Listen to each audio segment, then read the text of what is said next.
नमस्ते, आप सभी को योग्य ऑनलाइन क्लास के यूट्यूब चैनल में बहुत बहुत स्वागत है। आप मेरे चैनल पर नए तो चैनल को सब्सक्राइब कर लेना और बेल आइकन दबाना ना भूलिए। आज हम लोग देखने वाले हैं क्लास 10th का जो मैथ है, चैप्टर नंबर 8 है त्रिकोणमिति यानी कि ट्रिगोनोमेट्री का पार्ट नंबर 11 देखने वाले हैं, जो कि हमारे प्रश्नावली 8.2 को सॉल्व करेंगे। इससे पहले बाबू आप लोग बता देते हैं कि अगर आप लोग किसी भी टॉपिक में वीडियो बनाना हो या किसी कोई भी प्रश्न पूछना हो तो आप लोग कमेंट बॉक्स में जरूर बताइएगा। देखिए अब जो हम लोग प्रश्नावली 8.2 को जब हम लोग पार्ट नंबर 10 में कर रहे थे, तो वहाँ पर जो पहला क्वेश्चन है ना, पहला क्वेश्चन का जो रोमन का 1 और रोमन का जो 2 क्वेश्चन है उसे हम लोग कर लिया है। और आज हम लोग करने बाबू रोमन का जो तीसरा का क्वेश्चन है इसे सॉल्व करने का प्रयास करते हैं। तो आइए हम लोग क्वेश्चन को प्रयास सॉल्व करने की प्रयास करते हैं। सबसे पहले बाबू आप लोगों को कुछ यहाँ पर डिग्री मान याद करना होगा, ठीक है बाबू। यहाँ पर कुछ आप लोगों को डिग्री मान याद करना होगा, और आप लोग डिग्री मानों को याद कर लेते हैं ना, समझते हैं जी, तो कोई भी दिक्कत नहीं होगा, समझते हैं ना। देखिए अब सबसे पहले डिग्री मान इसमें कौन सा बाबू, तो cos 45 डिग्री का। तो बाबू आप लोग सबसे पहले बताएं कि cos 45 डिग्री का मान कितना होता है, कितना होता है जी। cos 45 डिग्री मान कितना होता है, तो हम लोग जानते हैं लोग कि cos 45 डिग्री का जो मान होता है 1/√2 होता है।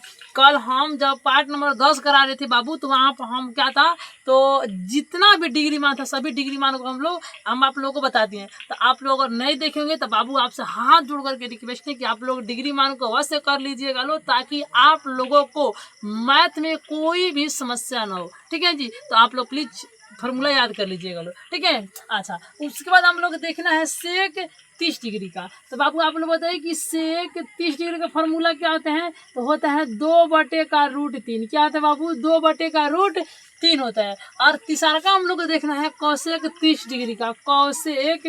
कौशेक 30 डिग्री का फार्मूला क्या होता है बाबू, तो यह हम लोग होता है 2। कौशेक 30 डिग्री का फार्मूला क्या होता है बाबू, तो यहाँ केवल 2 होता है, खाली 2 होता है। अब देखिए हम लोग क्या करेंगे, हम लोग कुछ नहीं करेंगे। cos 45 डिग्री का मान कितने बाबू, 1/2। तो बस हम लोग ऊपर लिख लेंगे 1/√2। नीचे हम लोग कितने बाबू, सेक 30 डिग्री। तो सेक 30 डिग्री का मान है 2/√3। तो हम लोग लिख लेंगे 2/√3। प्लस का चिन्ह है तो प्लस का। फिर हम लोग दिए कोसेक 30 डिग्री का मान कितने बाबू, 2। तो लिख लेंगे 2। और हम लोग जानते हैं बाबू कि अगर किसी अंक के नीचे कोई चीज़ नहीं दिया होता है तो हम लोग अपने मन से उसके नीचे 1 लिख लेते हैं लोग। तो यहाँ पर भी हम लोग क्या करेंगे, 1 लिख लेंगे। अब हम लोग करेंगे क्या बाबू, ऊपर हम लोग को 1/√2 को 1/√2 रहने देंगे, और नीचे वाला का हम लोग लघुत्तम निकालेंगे। लघुत्तम निकालेंगे √3, और 1 का लघुत्तम हम लोग हो जाएगा बाबू √3। 3 के बारे में 3 कब √3 के बारे में कब √3 में आएगा, एक बार में 1 से गुना करेंगे हम लोग 2 में, तो हम लोग हो जाएगा 2।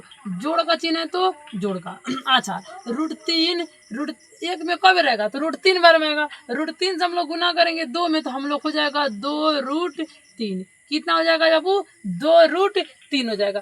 इतना में आप लोग कोई दिक्कत नहीं है जी। अगर आप लोगों को कोई भी दिक्कत होगा तो बताइएगा। अब देखिए हम लोग क्या करेंगे, अब हम लोग क्या करेंगे ना, इसे ऊपर नीचे जो होता है, मतलब कि यहाँ पर भी 1 है और यहाँ पर 1 बटा, मतलब कि 4 को अंक बाटा में दिया है। तो हम लोग क्या करते बाबू, गुना करते। अब गुना कैसे करेंगे थोड़ा सा आप लोग देखिएगा। हम लोग गुना ये करेंगे, 1/2 है ना बाबू, 1/√2 को हम लोग 1/√2 रहते हैं लोग गुना।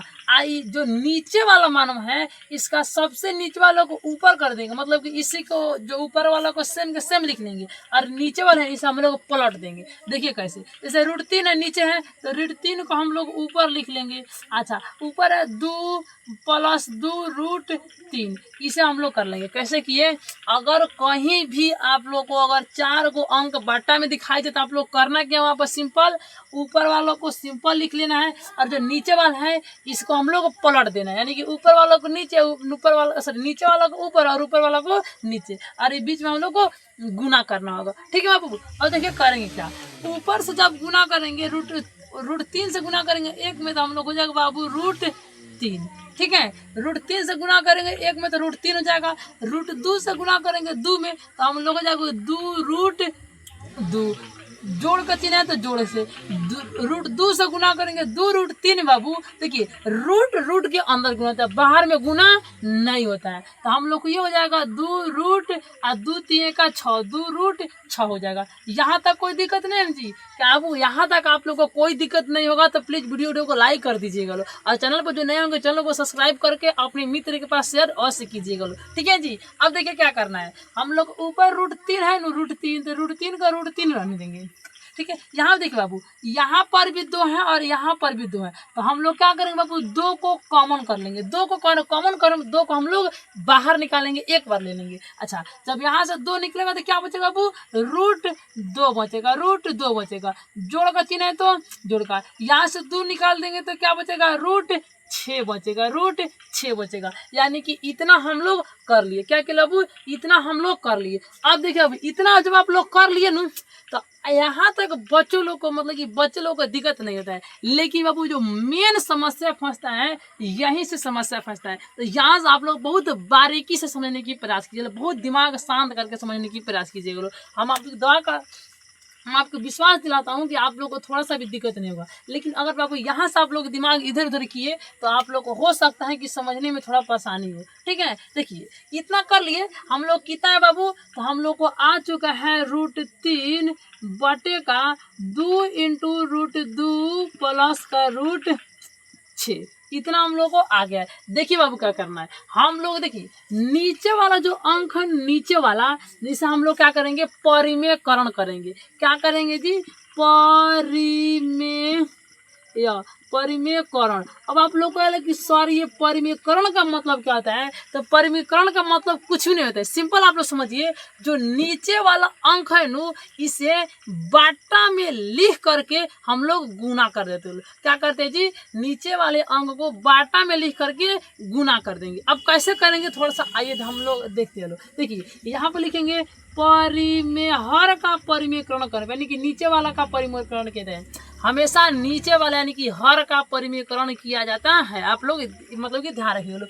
ठीक है। लिखेंगे हर का परिमेयकरण, हर का परिमेयकरण करने पर, ठीक है बाबू, जब हर का परिमेयकरण करेंगे तो ऊपर हम लोग का रूट 3 का रूट 3 है, नीचे क्या बाबू, तो नीचे हम लोग है root 2 root 2 into root 2 plus का रूट 6। तो हम लोग कर रहे हैं कि अभी परिमेयकरण में जो नीचे वाला जो ये वाला जो मानवा है ना, इसे गुना में लिख लेंगे। क्या करेंगे बाबू, गुना में लिख लेंगे।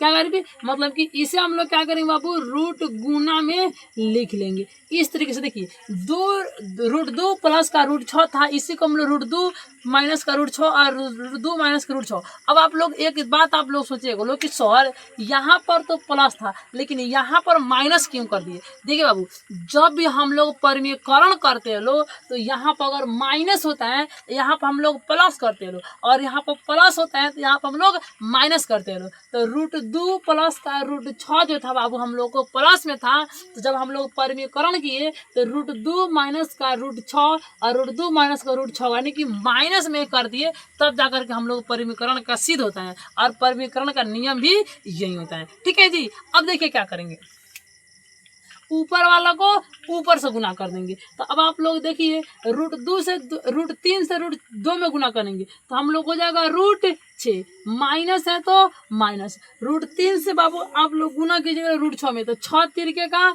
18, रूट हो जाएगा बाबू हम लोग का 18 बटे का बटे। एक बात आप लोग याद रखिए बाबू, एक हम लोग को फॉर्मूला आते हैं ए स्क्वायर माइनस का बी स्क्वायर बराबर ए प्लस का बी इंटू का ए माइनस का बी। कहने का मतलब हुआ कि अगर कोष्ठ के अंदर एक बार एक ही मतलब कि सेम चीज बा, एक बार प्लस में हो और एक बार माइनस में, क्या होता है बाबू, अगर कोष्ठ के अंदर एक ही चीज एक बार प्लस में हो और एक बार माइनस में हो तो उसे हम लोग ए स्क्वायर और बी स्क्वायर के रूप में लिख सकते हैं लोग। और यही कहानी हम लोग को सेम यहाँ पर होता है। देखिए कैसे, रूट 2 √2 प्लस का √6 प्लस में है और यहाँ पर भी प्लस में है। √2 माइनस का √6 यहाँ पर माइनस में और यहाँ पर भी माइनस में है। यानी कि एक बार सेम चीज़ हुआ, एक बार प्लस में है और एक बार माइनस में है। तो हम लोग जैसे ए का हम लोग स्क्वायर किए और यहाँ पर बी के साथ हम लोग बी का स्क्वायर किए, उसी तरीके से हम लोग यहाँ पर 2 का स्क्वायर कर देंगे और 6 का स्क्वायर कर देंगे और जो चीज़ होगा हमारा माइनस में होगा। ठीक है जी। अब देखिए हम लोग को 2 लिख देंगे इंटू 2 है √2 है तो √2 का स्क्वायर माइनस 6 है तो माइनस √6 का स्क्वायर कर देंगे। स्क्वायर कर दिए। अब देखिए क्या करेंगे, हम लोग ऊपर वाला को ऊपर वाला ही रह जाएगा, ऊपर वाला को ऊपर रहने देंगे। नीचे वाले कितने बाबू, देखिए हम लोग 2 को 2 रहने देंगे। 2 स्क्वायर से रूट खत्म, बच गया 2 माइनस, देखिए स्क्वायर से रूट खत्म तो हम लोग क्या जाएगा, देखिए स्क्वायर से जब रूट खत्म होगा तो यह हम लोग हो जाएगा +6। देखिए अब क्या था बाबू, स्क्वायर से जब रूट खत्म होगा तो यह हम लोग क्या हो जाएगा -6 हो जाएगा। क्या होगा बाबू, -6 हो जाएगा। हो कि नहीं होगा। अच्छा अब हम लोग को इस तरीके से कर लिए। अब देखिए क्या करेंगे, इतना हम लोग कर लिए। इतना करने के बाद हम लोग करेंगे ये बाबू, ऊपर वाला जो है ना, तो ऊपर वाला में हम लोग क्या करेंगे बाबू, √6 को √6 रहने देंगे माइनस √18 है ना, इसका हम लोग रूट को तोड़ेंगे। तोड़ेंगे कैसे, हम लोग लिखेंगे इस तरीके से 18। अच्छा 2 से काटेंगे 9 बार में, 3 से काटेंगे 3 तिरका का 9 और रूट तोड़ने में क्या था बाबू, जिसका जोड़ा लगता है उसे हम लोग बाहर कर देंगे। तो 3 का जोड़ा लग रहा है मतलब 3 को बाहर करेंगे और जिसका जोड़ा नहीं लगता है उसे हम लोग रूट के अंदर कर देंगे। तो 2 का जोड़ा नहीं लग रहा है मतलब 2 को रूट के अंदर कर देंगे। यानी कि 18 का रूट तोड़ने पाएगा बाबू हम लोग को 3√2। तो हम लोग 18 की जगह पर लिख सकते हैं लोग 3√2। कितना लिख सकते हैं बाबू, 3√2 लिख सकते हैं लोग। नीचे हम लोग लिख लेंगे ऐसे बटा। अच्छा 6 में से -6 में से 2 गया तो हम लोग हो जाएगा बाबू -4 और 4 -2 से -4 में गुना करेंगे तो बाबू हम लोग हो जाएगा -8। कितना हो जाएगा बाबू, -8 हो जाएगा। यहाँ तक कोई दिक्कत, अगर कोई भी दिक्कत होगा तो आप लोग बताइएगा लोग। अब देखिए इससे आगे क्या करेंगे, आगे हम लोग ये करेंगे। ठीक है, आगे देखिए क्या करते हैं लोग। आगे हम लोग आंसर कहाँ तक मान चले बाबू, तो हम लोग को मान आ गया कहाँ तक थे हम, हाँ हम लोग का आ गया कि √6 माइनस का √3/2 इतना चला आया। अच्छा हम लोग नीचे बाबू है -8 इतना आ गया। तो हम लोग करेंगे क्या, देखिए जो -√3 प्लस का √6 है उसे हम लोग आगे कर लेंगे। यानी कि इस तरीके से हम लोग कर सकते हैं बाबू कि -√3 और प्लस का √6 बटे का -8। यहाँ पर देखिए यहाँ पर माइनस है तो हम लोग क्या करेंगे, वो माइनस को कॉमन कर लेंगे तो हम लोग हो जाएगा √3/2 और यहाँ पर माइनस कॉमन किए तो प्लस माइनस माइनस और √6 बटे का कितने हैं बाबू, माइनस का √8 माइनस माइनस खत्म। यानी कि जो हम लोग का आंसर आ जाएगा बाबू 3√2 माइनस का 6 बटे का 8। ये बाबू हम लोग का क्या होगा, तो आंसर होगा। यानी कि ये जो हम लोग का आंसर आएगा, समझ लीजिए क्वेश्चन कितना था, इतना छोटी बड़ी था लेकिन कितना लंबा लेकर गया, यही होता है मैथ का सिद्धांत। दिखने में लगेगा इतना बड़ा लेकिन मतलब जो आंसर होता है बनाने में इतना बड़ा बनाना पड़ता है। ठीक है, तो बाबू ये आप लोग को समझ में आए कि नहीं, आप लोग जरूर बताइएगा लो। ठीक है, क्या अगर इसमें कोई दिक्कत है, कोई परेशानी हो तो आप लोग बताइएगा लो। और आप लोग को समझ में आए कि नहीं आया प्लीज़ यही बताइएगा लो। समझ में आया हो तो वीडियो को लाइक भी कर दीजिएगा लो। बाकी मिलते हैं इसकी आगे के क्वेश्चन में, तब तक आप लोग हंसते रहिए, मुस्कुराते रहिए। जय हिंद। अपने एक दोस्त के पास यार जरूर कीजिएगा लो। ठीक है, बाय।